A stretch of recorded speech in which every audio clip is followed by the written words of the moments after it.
you were triggered by this CPS harassment thing. CPS got called on me. This is gonna ruin Creator Clash 3. At no point in my life would I have thought that Anisa and her husband Idubbbz were going to be living on the basement floor with no furniture, terrified Ethan Klein would take them to court for everything they own. But here we are. When we last covered Idubbbz, we went over his monumentally short-sighted attack on Ethan Klein, trading in the biggest promoter of his event, Creator Clash, in order to get closer to Hassan Piker. Something that made absolutely no sense, to the point that even their biggest Jannies during Creator Clash 2, when Froggy Fresh was kicked off the card, were left dumbfounded as to why Idubbbz would sabotage the entire event and make it so that all the fighters trained for nothing. Ian tells me before Creator Clash 3 is about to happen, oh, I'm putting out a hit piece on Ethan Klein. And I'm thinking, oh my God, dude. Why are you doing this? Why are you trying to cause trouble? Because now I'm thinking this is gonna ruin Creator Clash 3 and I'm gonna get screwed again. And Harley and Dad were right to be worried, because with just 2 months to go until Creator Clash 3, on April 20th, all of these blue sections were still available for purchase. It wasn't doing very well. And to make matters even worse, they now had to compete with Jake Paul fighting in a different boxing match against Chavez Jr. on the exact same day, as well as a UFC event in Las Vegas. Personally, I'm not into any of this stuff, but if I had to watch one of these events, I'd probably end up not picking Creator Clash. But that's okay, right? Creator Clash 3 had its own all-star fight lined up after all, with LA Beast fighting up against Creator Clash staple at this point, Harley Mornstein, a man who won an Olympic gold medal in mental gymnastics, trying to defend the Johmas in any controversy that they came across. I'm not boxing. Uh-oh, what could have happened there? Well, Bad Empanada, the man who took responsibility for calling Child Protective Services and the Klein family, decided that he was going to go after Harley too. Harley Mornstein of Epic Mealtime is a genocidal supporter, baby killing, plus enthusiast. Hey, Harley Plays, I'm gonna make a video about you with carefully crafted SEO to make sure everyone knows who you are and what you say. Your reputation will be irreparably damaged. Your only out is to come on stream and try and justify your claims live. I'd rather you just try and fuck my life up in your little stupid way than spend a minute listening to your voice or looking at your ugly face, George. But it wasn't just Bad Empanada. The former editor, Froggy Tonic, decided he was going to go after Harley too. Harley, that is insanely rich or insanely delusional. You've kept company with neo-Nazis and negationists. While tiptoeing a public appearance of centrism, you align with Zionists as if you were defending Judaism, when it is in fact inherently colonialism and anti-Semitic to do so. Back when you followed me and engaged with my tweets, despite you knowing everything you're claiming about me right now. That's pretty funny and pretty telling of how you are. Just a virtue-signaling, shit-disturbing, attention-starved little toy soldier boy riding a trend. Froggy Tonic is one of Idubbbz and Anisa's friends, and if you remember from the last one, he went around saying that the Kleins were abusing their pets and children, and when asked to say this wasn't true, the Johmas refused, just calling it drama. Combine this incident with Harley finding out that the Johmas broke their agreement with him when it came to his pay, he was done. Harley did not know it at the time, but he had just destroyed Creator Clash 3 with the killing blow. Because, as it turns out, Florida has a very specific rule for things like this, saying that Creator Clash had to refund all tickets purchased should the purchaser ask for a refund within 30 days after the event. As Creator Clash 3 was in hospice, waiting to have its plug pulled, Ethan Klein and Hassan Piker would do another leftovers for the first time in years, finally confronting each other after all this time. Hello everybody, it's your host, Ethan Klein. It's the H3 show, and it is the long-awaited Leftovers reunion. How nice. We're back together. Welcome to the show, everybody. Hassan Biker. Hello, Hassan Piker. What's going on? Well, I'm doing a debate. What about you? That's what I'm doing as well. All right. I don't know if you know this, but I didn't publish the content cop.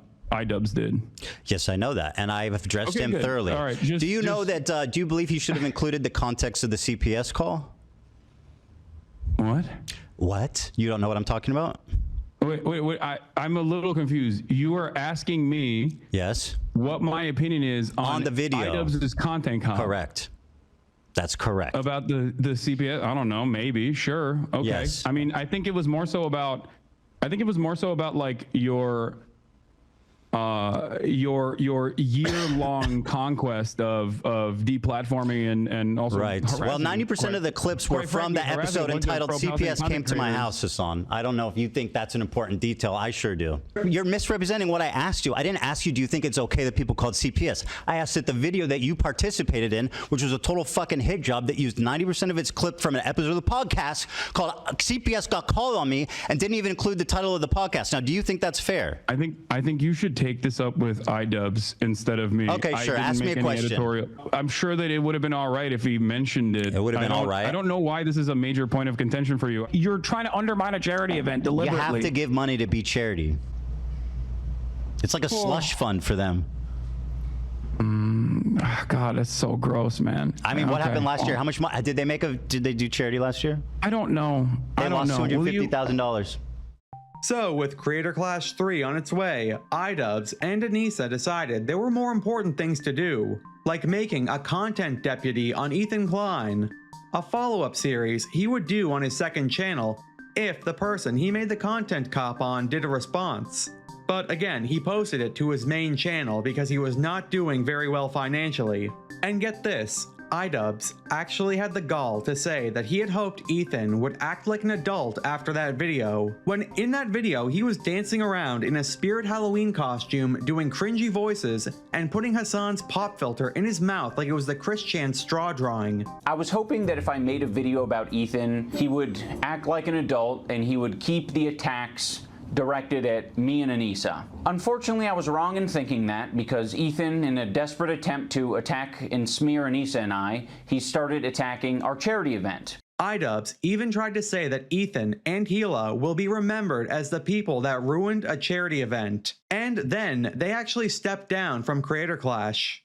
It equates Creator Clash to a crypto rug pull. He's saying the event is going to be worse than TanaCon. Can't wait for them to blame us for their failed event. Don't worry, Hila. I'm not going to blame you guys for anything Creator Clash related. I know you're terrified of taking accountability for anything, so that will rest solely on my shoulders. But I can't speak for the internet. The internet might actually blame you guys for it. Now, with this recent revelation that people are just going to use Creator Clash to attack Anisa and I, Anisa and I have decided to step away from Creator Clash. We have relinquished control to our business partners who ran the previous two events. Oh, and remember how Idubbbz never once mentioned the CPS call in his Content Cop video? Well, he tried to come up with a convoluted non-answer on why he didn't do it. The main criticism that I was seeing online with my video from Ethan and Hila is that I didn't mention the CPS call. I wonder why I wouldn't mention the CPS call. Could it be that the CPS call happened the same day that you were shit-talking me, and I didn't have any chance to defend myself? You just immediately, in the same podcast right next to each other, said, CPS call was very traumatic, and then you said, fuck Ian and Anisa. And you linked those together, you kind of layered those flavors, and then Anisa and I got a bunch of harassment. We had nothing to do with the CPS call. What are all these fucking comments on your Reddit saying, like, it happened because of the CPS call? I don't entirely blame your audience for getting confused, because number one, it's a fucking cult, and number two, you can't even get the timeline straight. So if anyone's watching your dumbass, their brain is also going to get scrambled. On March 7th, CPS visits Ethan and Hila, and that same day, they decide, let's do our podcast, and let's have the topic be the CPS visit and how distraught we are about that. And then right next to that, right after it, you guys talk about me and Anisa. Seriously, that makes no sense whatsoever. And get this, he doubled down saying that Ethan and Hila were just triggered. You were triggered by this CPS harassment thing. So, what did Ethan Klein think of that video? I finally got a chance to sit down and watch Idubbbz' video. I'm losing my mind. This one is even worse and more insane than the first. See you guys on Monday. Idubbbz would also post this to his Reddit, going more into detail on the situation and how he had fully abandoned Creator Clash. I wanted to clear some things up now that Anisa and I are no longer part of Creator Clash. When I announced Creator Clash 3 and its new business model, the communication wasn't clear. Looking back on my video and the current reaction, it's obvious it was too vague. It remains true that I earned a fight purse for Creator Clash 1 along with the other fighters, and we did not profit at all from Creator Clash 2. After Creator Clash 2 failed to raise any money for charity, we knew it was time for a different business model. We restructured so that our funds for our charity partner would be raised on a Tiltify separate and apart from the actual event. We then decided that this year we would take a profit share from the for-profit side of the event. Should the for-profit side of the event succeed, I feel sorry for any confusion Anisa and I caused. We know the event is in good hands now and wish all the success. The fighters did not even know that Idubbbz was stepping down until that video, by the way. How? As a matter of fact, LA Beast, their remaining headliner, was not so sure about the possibility of him fighting anyone anymore. My question is, can Creator Clash even find me a fair opponent to box just 53 days away from the event, after Harley Plays had to step away? I've come too far to just quit when the going gets tough. We'll take any suggestions below. When reacting to the content deputy, Ethan would even ask how Idubbbz was supposedly being empathetic and being an adult about everything. By the way, who's in the nightmare now? Fucking Creator Clash is literally imploding. You had to resign in disgrace, and now there's like crazy leaks happening of all the other fighters being like, they didn't tell us anything. I found out they were stepping down when he posted his video. Yeah. How insanely unprofessional and incompetent can you be? This man said to me, I thought you would act like an adult. Did you think that when you were Fortnite dancing Elling with all of the people that have been trying to ruin my life? Sorry.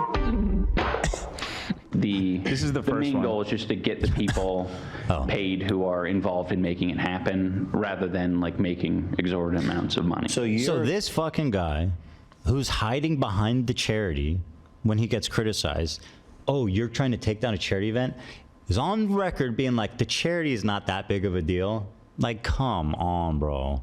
You were triggered by this CPS harassment thing. Okay, yes, I was triggered by people trying to get my kids taken away from me. Sorry about that. I don't understand the point he's making here. My sincerity and my empathy in that last video was real. Well, if that's the case, then, bro, you are... If that video was a real attempt of you trying to be sincere, empathetic... I mean, play the thing again, Dan? Yeah. This is him being empathetic? Yeah. Getting in a room with all of the people that have been harassing me? And doing this? This is the grown-up thing to do? This is a grown-up thing, okay. He's saying, I wonder why I didn't mention the CPS call. Which I'm not saying, my criticism is not that he caused it. It's that he left that context out, which made me look crazy without showing what I'm upset about. Could it be that the CPS call happened the same day that you were shit-talking me, and I didn't have any chance to defend myself? You just immediately, in the same podcast, right next to each other, said, CPS call was very traumatic, and then you said, fuck Ian and Anisa, and you... Yeah. Yeah. We were mad because your friends who you were... What we learned from you were co-signing and supporting and agreeing with, were perpetuating a rumor that our kids were eating dog shit. This was what I tweeted on some post where they were talking about how, blah, blah, blah, hope Ethan learns from this, yet no fucking mention of the CPS call once. Yeah. Ian attempting to call somebody out without mentioning CPS is top-tier gaslighting. This is saying the opposite of what he says it says, and that's like, I'm living in a crazy world where nothing is not anything. World. Up is down, Left is right. Cats are dogs. And you imply that we're friends with people who are doing this. You are. Who are the ones who are harassing you. You are. Yeah. Yep. While this was going on, another character in this story decided that it was time to take things up a notch. If you remember, in the Content Cop video, there was a woman that was actually able to do the Fortnite dance, unlike Frogan, who barely did anything. Her name is Denims, and she decided that she was going to sue Ethan Klein, saying that Ethan Klein claiming she was involved with the CPS call was defamation. I got in contact with a lawyer to issue this demand for a public retraction of false publication. Let me read it to you guys. Dear Mr. Klein, our law firm is legal counsel to social media commentator and content creator Denims.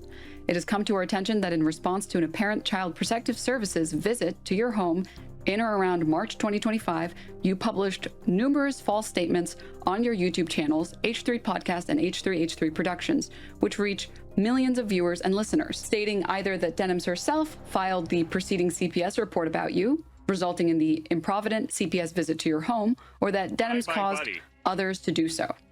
Among other things you stated, on March 7th, Denims is participating in this CPS lie. Denims is streaming. On March 10th, Denims endorses this clearly. As you can see, she's not moderating this at all, and it's pretty much 100% of the comments saying, call CPS on them, their kids should be taken away. On March 11th, you repeatedly insinuated that Denims was responsible for the CPS call, labeling her, quote, the real villain of the video.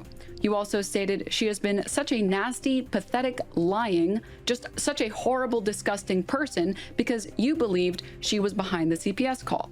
This is the obviously retracted version. It's driving me crazy. It's driving me crazy. That doesn't contain any sensitive information. Well, it turns out that Denims realized she never had a case and refunded everybody that donated to her defense fund. 1 week, 1,692 donations, and $46,000 later, I'm refunding the GoFundMe money. If/when I go forward as a plaintiff, I will be self-funded. Thank you everyone for proving Ethan wrong. His behavior is unacceptable and people do care. Proceeding with a defamation suit against Ethan is a monumental undertaking. His suit with Kavanaugh started almost 4 years ago and is still ongoing. I don't want to fundraise to start a fight that I can't finish, and feel like I've let down those who have donated. With that in mind, if this is a journey I wish to undertake, I'll be doing it with my own funds. I'll be keeping all of you posted if anything happens while the statute of limitations runs for the next year, and I'll be elaborating on stream Friday. I appreciate all of you for your support. It means more than you know. Denims would also go over all of this on a live stream. As most of you probably noticed, I did refund all of the donations, and I just want to say thank you to everyone who did participate. And I wanted to get into the explanation of why. After, I think it was 5 days of fundraising, I decided that I wanted to refund everybody. And I decided I don't want to crowdfund for a lawsuit where I am bringing the suit, that I'm not defending, that I'm attacking. I saw a lot of people confused on what this meant. So I was like, okay. I will elaborate. I will elaborate a little bit more. I saw a lot of people being like, well, I don't understand. Why would you start this journey and then say you're not going to do it? Why are you saying if? I'm saying if because the 10 days haven't run out yet. He can still retract his statements. Why issue a retraction letter and crowdfund if you weren't serious about your legal threat? I was and I am. If 48A applies, you must issue a retraction letter within 20 days of the defamatory statement before you can pursue a lawsuit. The purpose of the letter is to open the ability to sue this person for the next year or 2 years. That's the purpose. For people who are saying, why would you enter a legal fight if you couldn't finish? Why would you fundraise if you weren't planning on using the funds? Why would you do X, Y, or Z? The day that the letter was issued was the last day possible to even open the ability to sue. It's an attempt to cover your grounds to make sure that the lawsuit doesn't get thrown out because you didn't initially issue the retraction demand in the timely amount. After all of that, Idubbbz and Anisa went into hiding. And guess what? Creator Clash announced that Idubbbz and Anisa were getting a 34% cut of the money made. Do the fighters get paid? Yes, each fighter receives a guaranteed purse to help cover training and preparation expenses. In addition, 20% of the net profits from the event will be evenly split among all fighters. A further 34% profit share originally allocated to Ian and Anisa is also being redistributed among the fighters following their departure. Well, I was curious. I was just always curious how much someone, you know, with the thing, because then they revealed recently that they were getting 34% of the profits there. Yeah, we're getting into that. That's what we want to talk about. Yeah. Did I jump? I jumped too far. Let's do it. No, I mean, no. Look what I did. No, I should. That was stupid. I'm in the events, and so I was always, you know, wow, you know, I'd see something cool. I'd be like, that's cool. Kind of, I kind of bought it. Not really, but I kind of did. You know, I'm allowed to smell it. Like the camera rigs and all that, I'm allowed to smell it. I put in sweat, you know, training for the event and all that. But then they revealed on the Creator Clash thing that they made 34%. And you know what? I wasn't really taken aback, or you weren't surprised by that. I knew they were going to make money. I thought maybe they would have taken a salary or something. I didn't know how it worked. So that's not outlandish, but I thought it was pretty crazy that Creator Clash shared it. Made me feel like maybe they got maybe there's bad blood going on. That was 1,000% a sneak diss. There is no other way to interpret that. They knew it was going to cause a shitstorm. They went completely out of their way to mention it. Here, let me pull it up. And at the bottom, do the fighters get paid? Here's what it says. Yes, each fighter received a guaranteed purse to help cover training and preparation expenses. We knew that. Okay. In addition, 20% of the net profit from the event will be evenly split among all the fighters. Okay. Okay. Let's say there's 20 fighters, so each fighter gets 1% of the net profit. Then splash cut over to a further 34% profit share originally allocated to Ian and Anisa is also being redistributed among the fighters following their departure. Now, my friends, they've been yoinking 34%. S&P's down today. Yeah. Barely. No. Yeah, but Dude, it's just, yeah, you brought it up. It's So. not, and you don't know. You clearly don't know what you're talking about. If you're going to look at one day, You know, in the second Creator Clash, we found out months later that it didn't make any money and that it lost money. Isn't that crazy? Because then Yeah, and- you have the podcast of her saying they already knew it at the gala. Yeah, so that was something where I'm like, okay, so we didn't know until months later. And then it got me thinking, like, you know, I, for whatever reason, had ended up separating from the event. I didn't want to be a part of it anymore. And then I'm curious if they knew then how the event was going to play out. Like, did they really just decide within those 2 weeks, oh, this event is going to lose $1 million? They must have already had ideas like, oh, we're thinking about not doing the event. Fighters were now dropping out left and right, with even LA Beast, their remaining headliner, saying that he was done after being doubtful earlier. But that was nothing in comparison to the blow that Ethan Klein was about to deal. Friends, it is with great regret that I report that I am sick today and there will be no show. I'm so sorry, you guys know I do everything to avoid canceling, but it's better I not push it this time. That being said, we have an insane episode brewing for Wednesday. We have breaking insider info about Ian and Anisa that even his apologists will be alarmed by. Well, what could that be? On June 4th, Ethan Klein brought on Idubbbz' old boxing coach to share as much dirt as he could. This is a bit of a longer one, so we're gonna do highlights. now you guys want to know what's great content? Ian is panic texting his coach, and he sent me the text. So we just put out the title like an hour ago, Dan, or like at like 11. So he sent this text. Hey, Michael, not sure if this is clickbait or not, but saw your face on the H3 podcast thumbnail. Let me know if it's real and if you want to talk. I'm hoping it's just some clickbait, because I'd be happy to talk to you if you had unresolved feelings about me and Anisa. A little too late for that, bud. Let the conversation. After you screwed everybody over, it's a little too fucking late. And then they were giving Ian and Anisa like a big discount because they thought it was for charity.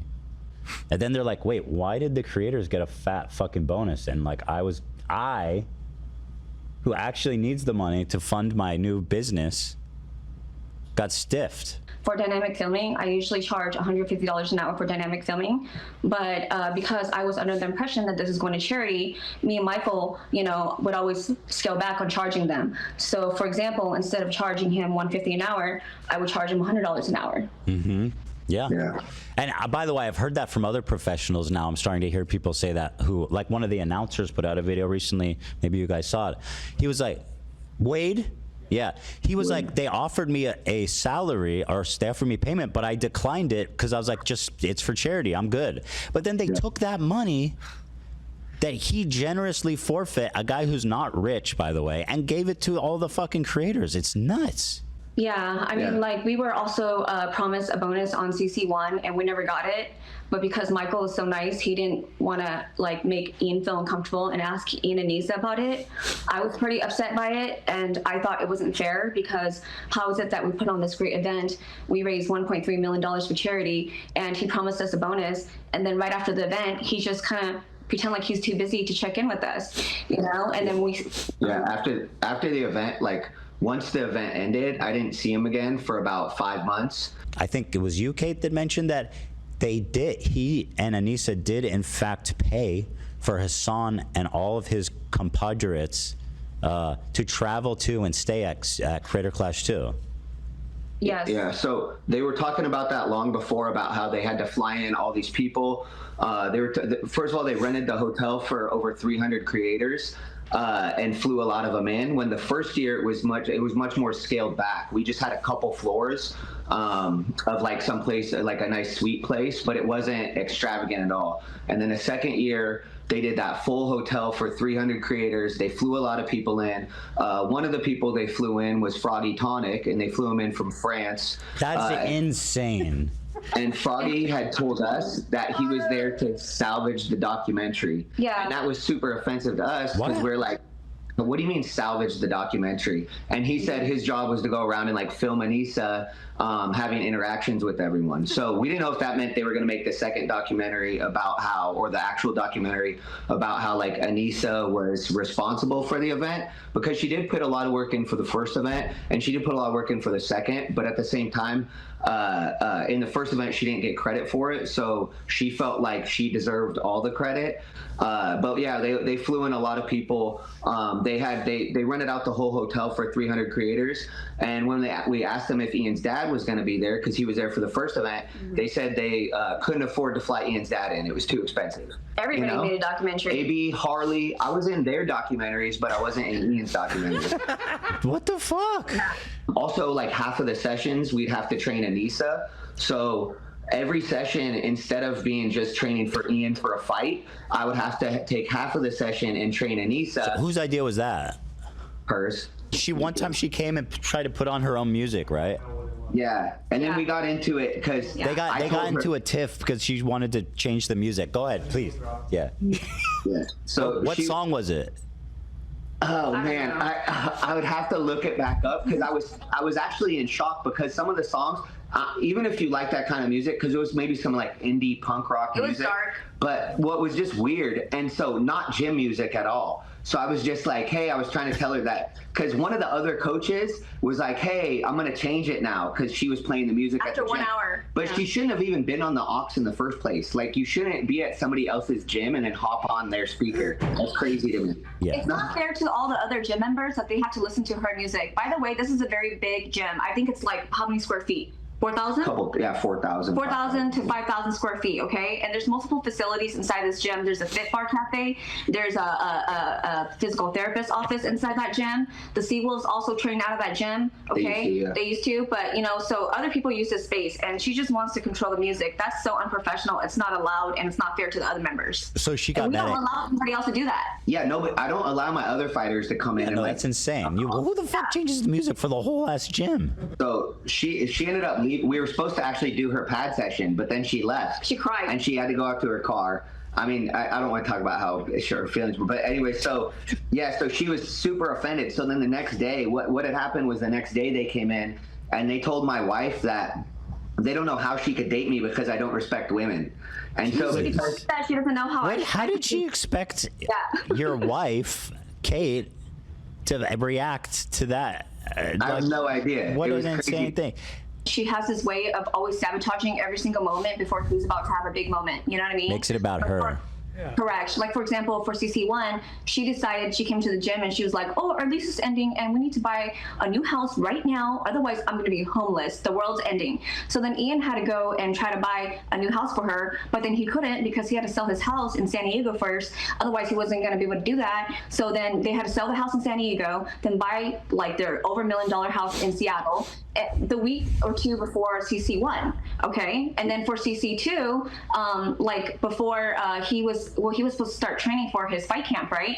But then they didn't come and train. And then she decided that she was going to have her tits removed, like during his fight camp. And so he was supposed to train during November, but he took all of November off because she couldn't come to the gym. But originally he took the whole month off because of the procedure to. Yes. Oh, wow. Well, this is how you know he doesn't like boxing. Because they said he was going to come into the gym when she couldn't be there. But then when she couldn't come in, he never came in. Yeah. So I don't know if that was his thing where he made a comment recently where he's like, when Anisa's not with me, I don't know what to say. And I'm like, dude, what happened to you? Who are you? She tells him when he's hungry, when he's tired. How's he going to know That's those why things? he's definitely in a gimp outfit at home. Yeah, it was the craziest thing because Anisa said to me, she's like, Kate, you don't understand. Ian and I both believe that Sam Hyde would really come and find me and would actually murder me. So that's the reason why we have to take all these precautions. And I was just like, are you sure? I was like, I think the guy's a millionaire. I was like, I don't think he's going to risk his freedom to kill you. But okay. When he dropped that content cop on me right before the event, I was shocked. I was shocked. I was like, because he said he was going to do a content cop. So I figured it would be somebody. There's plenty of people online that talk shit about him. So we were like, oh, it's probably going to be somebody that constantly talks shit about him and his podcast and Anisa. And so then when he did it on you, like I was shocked. I was like, he literally attacked the one person that promoted his event more than he did, that got a lot of fans.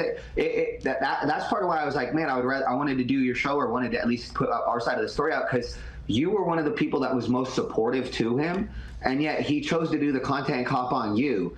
And I'm like, that must have been like Anisa's doing, in my 100%. That's what it had to be. This all had to be her idea. And that wasn't it either.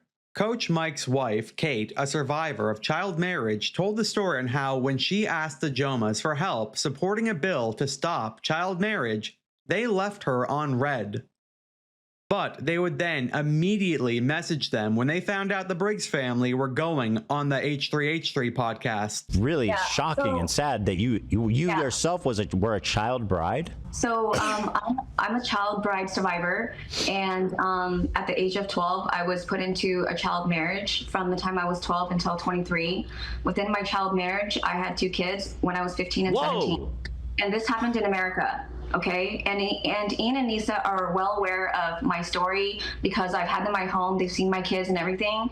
And so last year, right, 2024, I learned that there was a House bill in Washington State trying to pass House Bill 1455 to end child marriage. And so when I learned of this bill, I thought to myself, even though it had been 15 years since I escaped my prison, like, this is a chance for me to come forward and tell my story. I sent, so Michael and I went to Olympia in Washington. We met with politicians. We lobbied to support the bill. I gave my public testimony to support the bill. And, I was on Seattle Times and television and everything. And I reached out to Ian and Anisa and I asked them if they could help, you know, share the information, because it was really important to me that this bill passed, and they just both left me on red. But guess what? Today, when they saw the highlights on Ian's story that we were going to be on here, Ian, Anisa was texting me and Michael, and they were like, they reached, they ignored us when we were like trying to fight child marriage, but then when they found out, are they pro child marriage? Yeah, Take a hard stance. It makes one. Begs the question.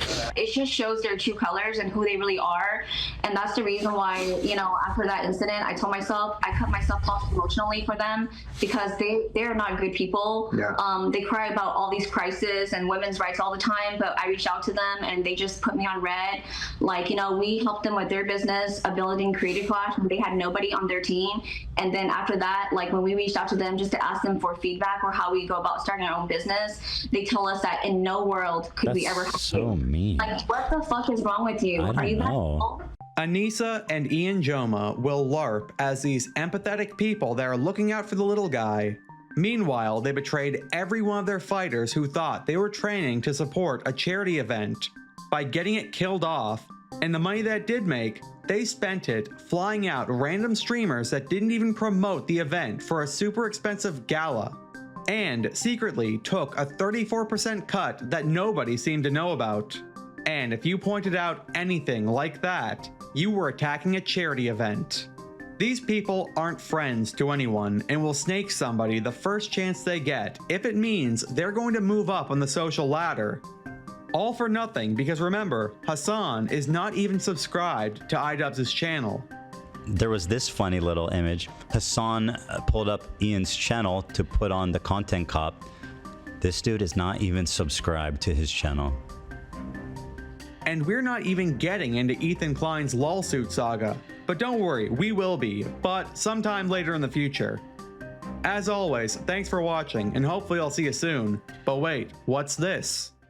Joey got it for the people of America.